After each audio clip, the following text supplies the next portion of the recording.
Hoje nós estamos num domingo em que se comemora, em várias partes do mundo, especialmente no mundo ocidental, o Dia das Mães.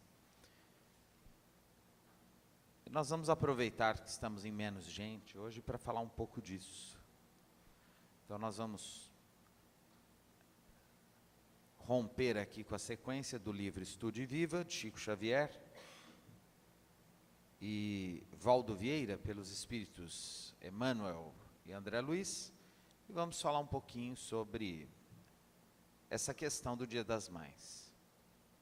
Antes de mais nada, é preciso considerar que isso é uma invenção moderna, especialmente do mundo romântico, capitalista, privado e burguês. Então, foi um dia criado para se vender presente, para que a indústria e o comércio possam ganhar dinheiro em cima disso, mas a gente aproveita e vivencia um pouco de afeto também, porque ninguém é de ferro. E também não tem pecado nenhum ganhar dinheiro, e não é essa a questão. Mas a gente deixa claro que isso não tem nada a ver com a doutrina espírita, nós não temos datas especiais. Inclusive nós espíritas, pelo menos num espiritismo mais radicalmente considerado, do ponto de vista kardeciano, nós não temos nenhuma data especial.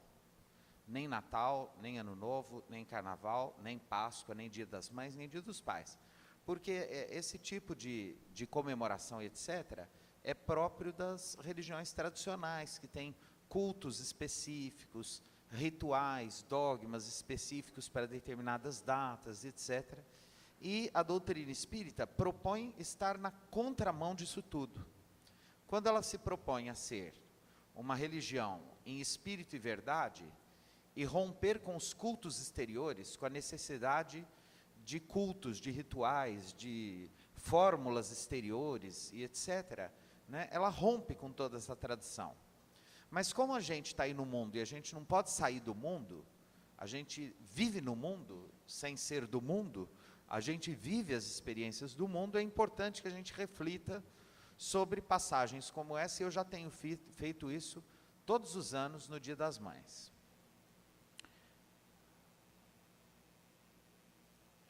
Essa ideia de que, inclusive os espíritos nos trazem, do amor de mãe, o Emmanuel sempre, com todo respeito, evidentemente, fala que o amor de mãe é o amor que mais se aproxima do amor de Deus na terra.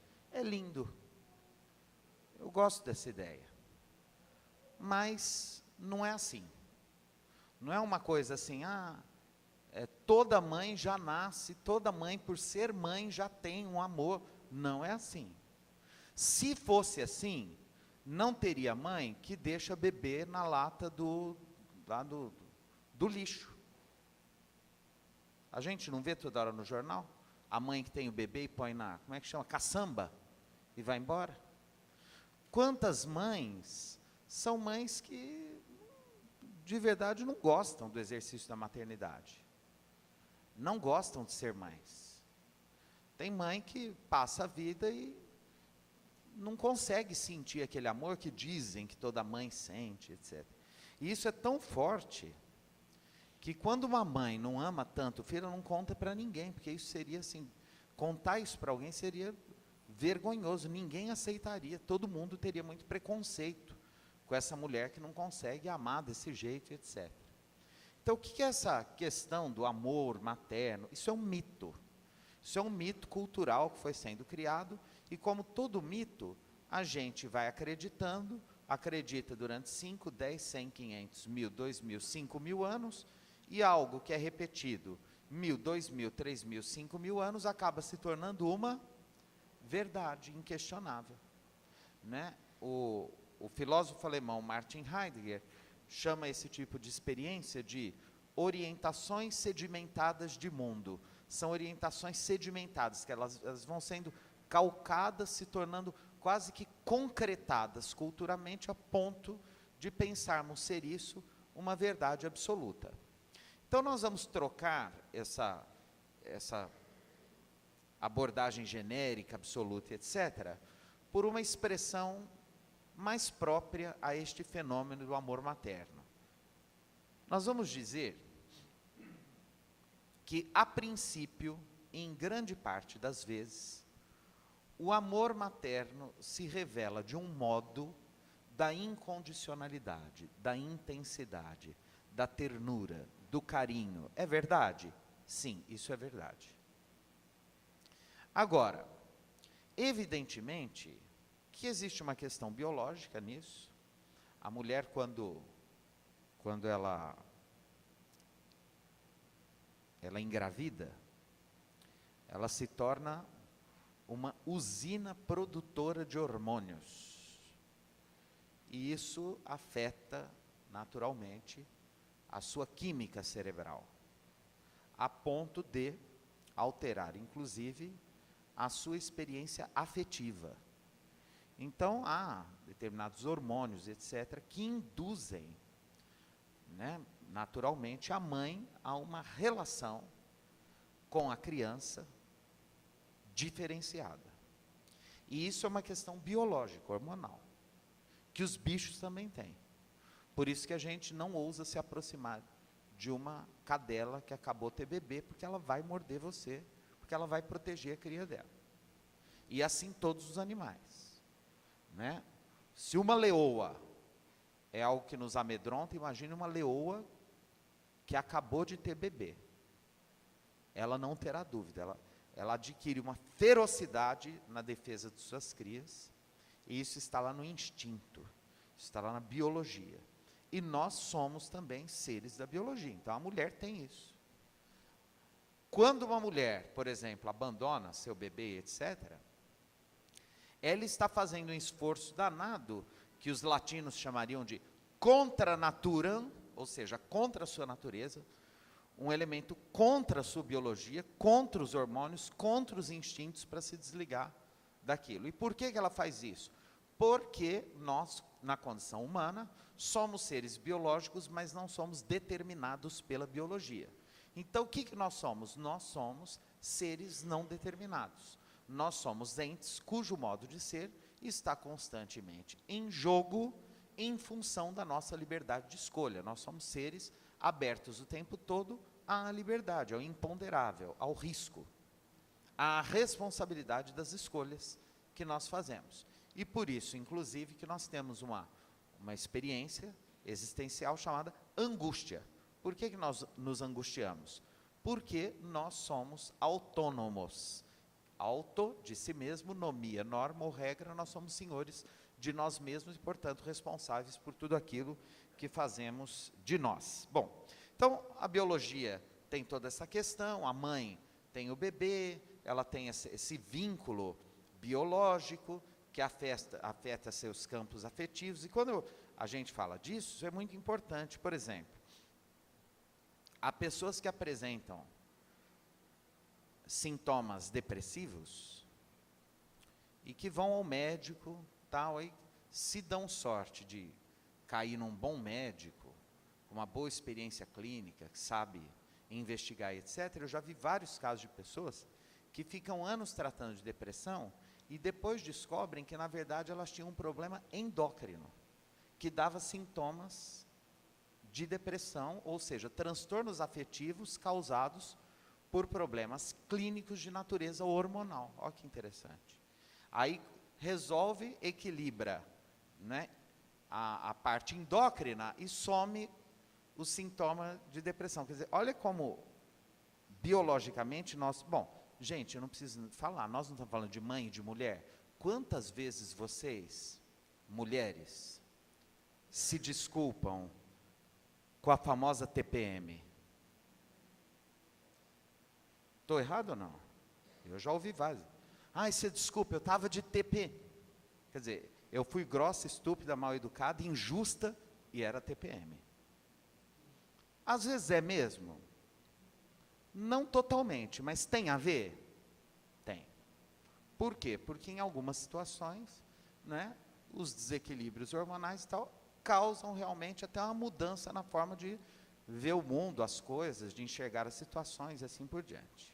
Então tem essa questão física, biológica. Então a mãe, ela tende hormonalmente a desenvolver um afeto especial pela sua cria, coisa que nós homens não temos. Então, experimentar nós homens não podemos ficar grávidos, não vamos amamentar, não temos prolactina suficiente para gerar, né, leite materno, e não vamos ter essa experiência hormonal de alteração de afeto em relação à relação com o filho. Tirando isso, nós homens podemos ter um amor tão grande quanto vocês mulheres, independente de sermos mães. Por quê? Porque a qualidade de um afeto não tem nada a ver com ser homem ou mulher, ser mãe ou pai. E eu sei que isso é pouco romântico, seria mais legal eu vir aqui e falar de Nossa Senhora Mãe de Jesus, que o amor de mãe vocês iam ficar mais felizes, mas eu não acredito nisso. E isso não faz sentido do ponto de vista mais racional, e Allan Kardec era um racionalista. Então, vamos trazer para a doutrina espírita. Amor é amor. E eu conheço mães que são mães e são uma porcaria de mães, e pais que não são pais e fazem trabalho de pai, mãe, vô, vó e etc. Então esse negócio de Dia das Mães é lindo, vende, é romântico, é maravilhoso, mas a gente precisa colocar as coisas nos seus devidos lugares. Se eu tivesse poder para isso, eu substituiria o Dia das Mães pelo dia, ó que chique que ficaria cumprido, pelo dia do amor magnífico que nós atribuímos historicamente às mães. E isso seria a verdade. E aí nós não homenagearíamos a mãe, nós homenagearíamos todos os seres humanos, independente de serem mães, pais, avós, homens ou mulheres, que tenham um amor muito legal, muito grande, muito bom, muito cuidadoso, muito terno, muito incondicional, muito completo, por qualquer que seja a criatura que é entregue aos seus cuidados. Não é? E aí a gente tem outras questões que eu julgo importantes serem consideradas. E se vocês quiserem saber de onde eu estou tirando isso, obviamente, eu tenho falado cada vez mais que eu tenho sentido cada vez mais dificuldade de falar em público. Cada dia mais, vir aqui falar é um desafio terrível. Pela nítida sensação de que há muito pouco a ser dito. De que tudo de importante que precisa ser dito já foi dito por gente muito melhor que nós.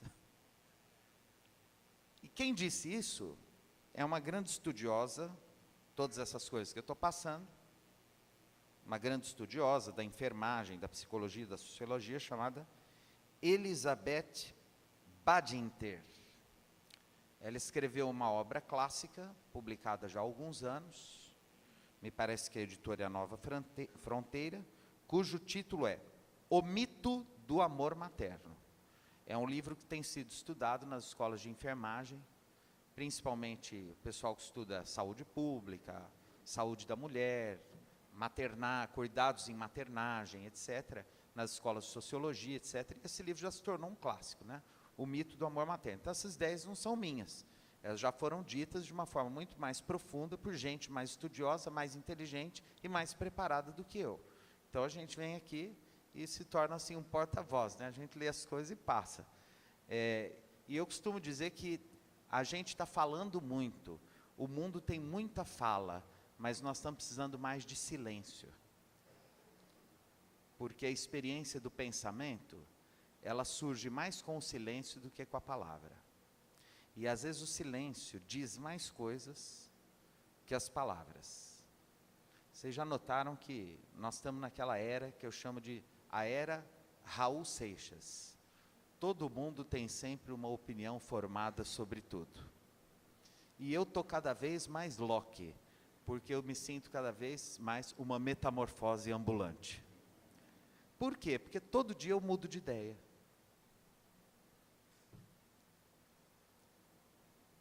Todo dia tem sempre alguma coisa que eu descubro, que eu pensava ontem e que eu descobri que não era bem assim.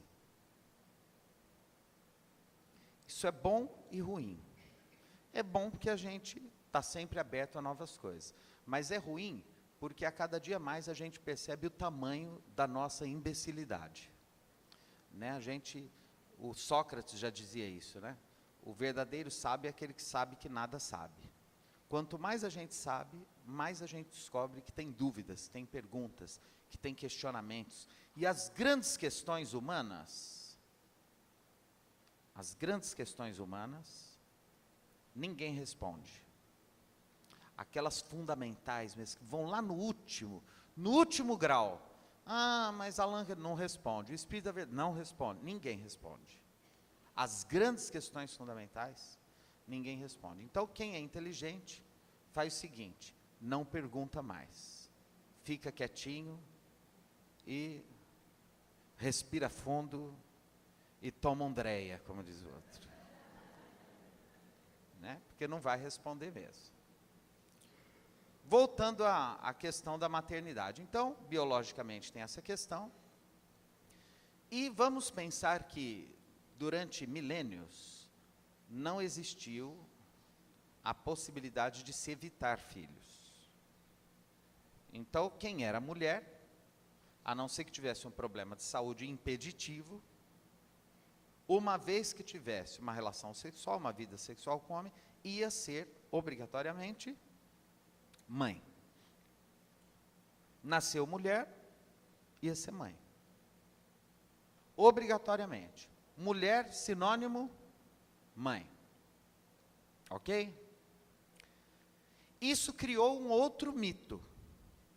E que eu lido com esse mito o tempo todo. É incrível isso. Como grande parte das mulheres acham que se elas não forem mães, elas são menos mulher. Que a mulher só se realiza se for mãe. Não. Ela só se realiza biologicamente na experiência de ser mãe. Mas isso não quer dizer que se ela não for mãe, ela vai ser uma mulher pela metade ou menos mulher por causa disso. E eu estou falando especialmente para aquelas mulheres que estão aqui que não foram mães. Então eu digo assim, não se sintam menos mulheres, porque as senhoras não foram mães. A sua dignidade, mesmo não sendo mães, é a mesma das mulheres que foram mães. Porque ser mãe, do ponto de vista mais prático, não torna nenhuma mulher melhor do que a outra, pelo fato de ter sido mãe. Ser mãe é apenas uma das experiências possíveis para os espíritos que, lembrando, não têm sexo e que reencarnaram nesse momento como mulher. Vou repetir para ficar mais claro. Ser mãe é apenas mais uma das possibilidades de realização dos espíritos que, obviamente, e por natureza, não têm sexo e que nesse momento reencarnaram como mulher. Só isso, para aí. Espírito não é homem nem mulher.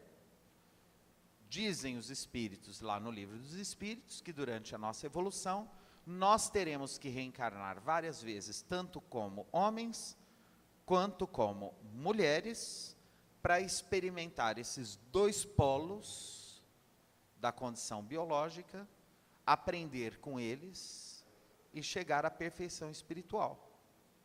Então, espírito não tem gênero. Espírito não tem sexo, é assexuado. Pelo menos a princípio e no final das experiências evolutivas. E sendo mãe, o que hoje é uma escolha, então lembrando que antes da pílula anticoncepcional, do uso da camisinha, do DIU, da ligadura das trompas, etc., tinha que ser mãe. Lembra da Bisa? A Bisa? Todo mundo lembra daquela Bisa que teve 15 filhos, 16 filhos, 18 filhos. E o tanto de mulher que morria no parto? Centenas e centenas. Parto tinha um altíssimo índice de mortalidade. Altíssimo índice de mortalidade. O que tinha de mulher que morria no parto.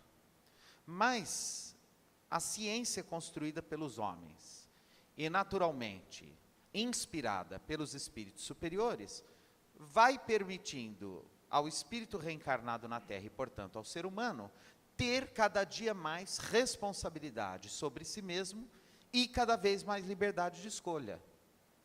Então, se nós reencarnamos numa época em que já é possível um controle de natalidade, e você decidir, mulher, se quer ou não ser mãe, isso é da sua responsabilidade, é uma escolha. Você pode ou não querer ser mãe. Se você não for, não tem problema. Se você for, tomara que você seja uma boa mãe e aprenda isso, com isso, né? Use isso para a sua evolução de alguma forma. Né? E por que eu estou dizendo isso? Para a gente, se a gente chegar aqui e falar, não, é mulher, tem que ter filho, tem que, né, abrir para os espíritos reencarnarem. Então vamos voltar lá para a Igreja Católica e o padre vai falar a mesma coisa, só que de outro jeito. Vai falar, né, lá no casamento, que Deus lhe dê a bênção dos filhos, o apoio dos amigos, né, e a paz dos que um dia vos receberão no reino dos céus. Amém. Palavra do Senhor. É tudo igual, então a gente fecha aqui e vira tudo uma coisa só. Tudo bem, a gente respeita, mas espiritismo é espiritismo e catolicismo é catolicismo. Embora cada vez mais a gente tem visto orador espírita com discurso cada vez mais próximo dos padres católicos e dos pastores protestantes. Às vezes até um pouco mais conservadores. Mas eu me nego a excluir a inteligência do meio espírita. Então vamos agir. Kardec priorizava o raciocínio lógico, a inteligência. Então vamos num caminho de volta a Allan Kardec. Se a ciência hoje permite essa escolha, é porque você tem direito a essa escolha. E isso não é o mal, isso só é mais responsabilidade. Quanto mais liberdade a gente tem, maior a nossa responsabilidade. Então, antes era igual o bicho, vinha, hoje não, a gente escolhe. E podendo escolher, nós somos mais livres. E sendo mais livres, somos mais responsáveis também. Então, assim, nada é gratuito, é da lei. Mais liberdade, mais responsabilidade. Então, agora, ó, você não é obrigado a ser mãe. Você tem um monte de métodos para não ser. Então, cuidado. Se for, é porque você quis. E querendo, seja uma boa mãe.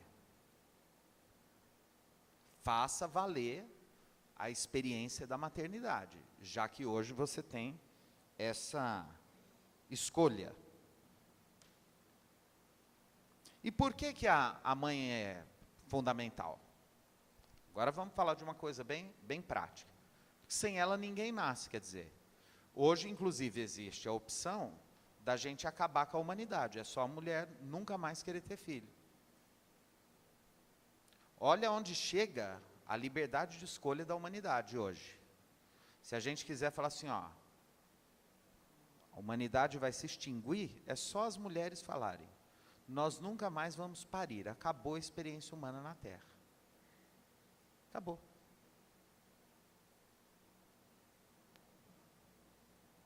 Porque nós não vamos conseguir sozinhos, né? Os homens. Então a gente está na dependência da mulher, que vai ter muito mais trabalho, porque a barriga vai crescer, vai ter dor do parto, vai ter que amamentar, o corpo vai mudar, vai ser... É mais complicado? Lógico que é. Evidente que é, não é fácil, não. O Chico uma vez disse, o Chico Xavier numa entrevista, disse que pode ser que um dia a ciência chegue a criar um útero fora da mulher, uma máquina, com todas as condições de gerar uma criança, naturalmente com os elementos genéticos, biológicos do ser humano, mas para que a mulher não precisasse sofrer os desconfortos e os incômodos, inclusive a dor, que é a gravidez, o parto e etc. Que a gente dá um jeito de ser bonitinho para ficar menos sofrido, mas só quem teve é que sabe. principalmente quem teve partos difíceis. Então, é difícil? É, lógico que é, complicado, não é fácil para a mulher engravidar, segurar aquele barrigão, aquela coisa, e não dorme, e tá, e vira de lado, e dói, e falta de ar, e isso, e aumenta a pressão, e aquela coisa, e começa a dor, e não tem dilatação. É um parto. Não é fácil. Então, assim, a mulher que escolhe hoje ser mãe, poxa, que beleza, que maravilha. Por quê? Ela está apostando no homem, no ser humano. A mulher do século 21, hoje, sendo livre, que pode escolher não ser mãe, e que escolhe ser mãe, e eu não estou falando dessa coisa, porque os espíritos precisam reencarnar. Não, esquece isso.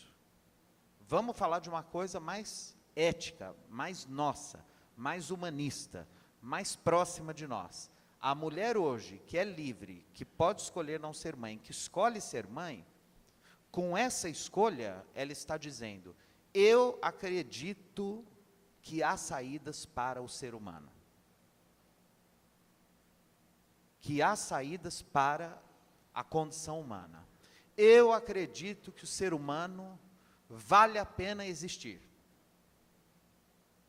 Eu quero viver a experiência de trazer ao mundo uma nova vida, de ter uma experiência de cuidado com essa nova vida e de apostar que o mundo vai melhorar, porque esse ser humano que eu vou tentar educar, eu quero crer e aposto que ele será uma pessoa diferenciada e contribuirá para um mundo melhor.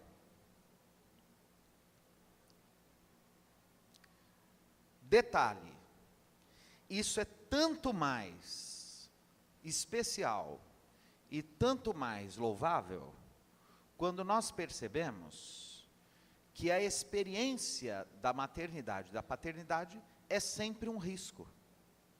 Do que eu estou falando? Estou falando que a formação do homem não se dá de uma maneira matemática. Ou seja, nós podemos ser o melhor pai, a melhor mãe, dar a melhor educação, dar do bom e do melhor, impregnar a vida dessas criaturas de bons exemplos, e ainda assim, não podemos esquecer que são espíritos livres, que podem escolher, sim, livremente ser péssimas pessoas. Olha onde nós estamos. Hoje eu não achei que eu fosse tão fundo assim. Estou com medo de mim hoje. Estou falando bobagem ou não? Eu vejo muita gente boa, pais e mães excelentes, que dão filhos que não prestam. É um risco? É. Já vi o contrário também. Eu já vi filhos, crianças, adolescentes, homens, que a hora que a gente olha os pais, você fala assim, esse conseguiu sobreviver àqueles animais.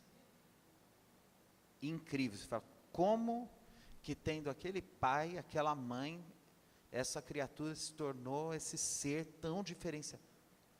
Gente, é simples. Vamos voltar para um princípio espírita. Somos espíritos eternos e imortais. Né? Já existíamos antes do berço, continuaremos existindo depois do túmulo. Mas isso também não é importante, porque a única realidade possível é aqui e agora. Não adianta ficar pensando no depois nem no antes. O antes não existe mais. O depois ainda não existe. Então só é aqui e agora. Aqui agora eu decido que tipo de gente eu quero ser.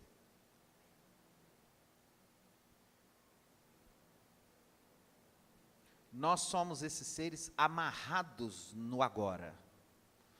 Nós temos um aprisionamento no agora. Por quê? Porque a única possibilidade real da existência é o aqui e agora. Mas quando eu desencarnar, bobagem, não é agora, então não pensa nisso. Eu quero encontrar o velho lá no... Vocês já viram aquelas veinhas? Ai, eu não vejo a hora de encontrar meu velho lá em cima. Eu fico pensando, às vezes o velho já está com a terceira do outro lado. E ela está grudada nesse velho aqui, que não larga esse velho. Então assim, a gente fica com essa história, né? Para.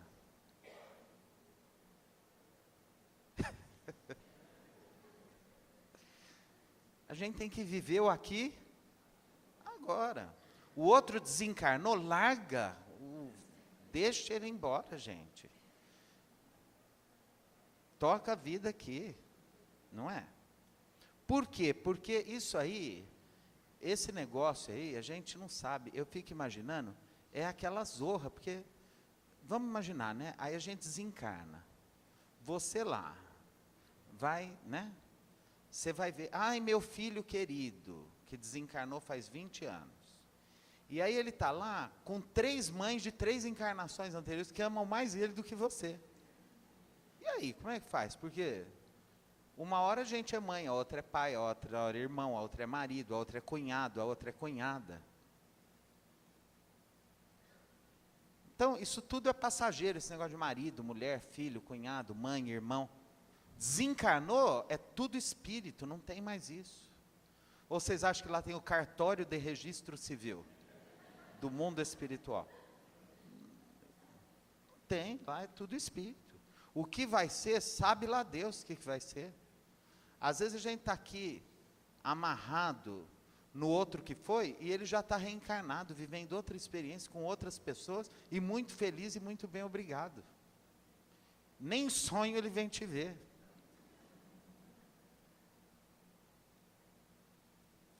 E isso daqui não é André Bordini, isso é Allan Kardec. Vão lá no Livro dos Espíritos, tem um capítulo lá que chama Da Vida Espírita, em que Allan Kardec faz uma série de perguntas sobre como que é do outro lado, se os espíritos ficam ligados, não ficam ligados, ficam aqui e tal. Tem uma pergunta muito interessante lá. Não me lembro, ali por volta da pergunta 280, 300, está por aí. Kardec pergunta assim, os espíritos se recordam da última encarnação e tal? E eles assim, nem todos. Alguns desencarnam e praticamente esquecem a encarnação aqui. Não lembram de nada. Começa uma outra coisa do outro lado. Tem uma outra pergunta que me chamou muito a atenção, porque eu fiz um estudo esses dias, e eu reestudei essa parte lá do Livro dos Espíritos. O que é que pode separar um espírito do outro, lá no mundo espiritual, através dos milênios e tal? Sabe o que o espírito de verdade responde? A preguiça. Vocês lembram dessa questão? No Livro dos Espíritos? A gente esquece, né? A gente tinha que estudar o Livro dos Espíritos. Aí, a preguiça, aí Allan Kardec explica. Como assim? Porque tem gente que vai embora, evolui, vai estudando, trabalhando, e o outro é preguiçoso, fica milênios e milênios parado no mesmo lugar, reencarnando, tudo igual, não evolui nada. O outro vai embora e esquece, meu filho, tchau. Ou seja, o que separou? A preguiça. Ah, mas eram tão apaixonados, se amavam. Tudo bem, mas a fila anda. É igual biscoito, vai um, vem 18. Em nome de Jesus. É assim, vai embora. Então assim, a gente precisa parar com essa lenga-lenga e ter uma visão mais leve da vida, sabe? Mais simples, mais tranquila. Essa vida aqui é muito curta, daqui a pouco acabou. A gente fica sofrendo por bagatela e por bobagem, daqui a pouco nós estamos tudo lá. Entendeu? Ok? Então é isso que nós tínhamos a dizer. Jesus não foi mãe, e a gente disse que ele teve o maior amor do mundo, não é?